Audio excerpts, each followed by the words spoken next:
Момичета, започваме с добрата новина за днес, защото вие сте все пак в топ 4.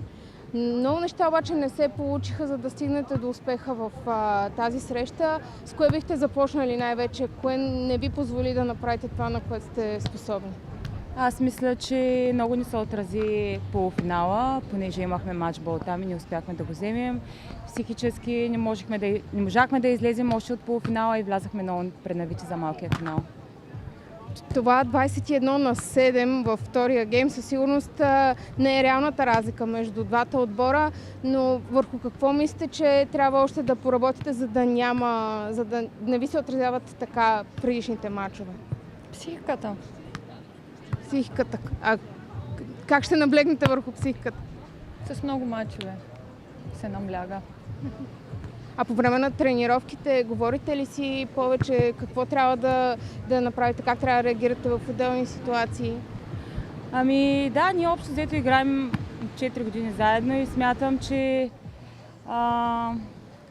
че определено не е такава разликата между нас. Смятам, че ние сме по-добрия отбор. Просто наистина много ни повлия предния матч и изобщо не можахме да влезем и ги оставихме да набият просто. Добре, ще ви видим ли в следващия кръг на държавното първенство? Да. Там сме.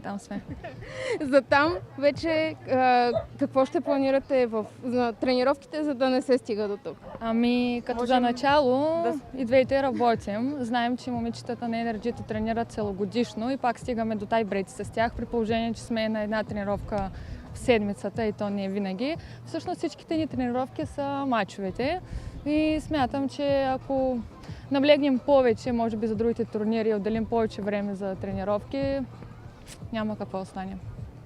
Не мога да пропусна и факта, че имаше едно детенце, което викаше "Давай како", как се чувстваш от тази подкрепа? Ами страхотно. Това е най-искрената подкрепа, която мога да чуя. Добре, благодаря ви много.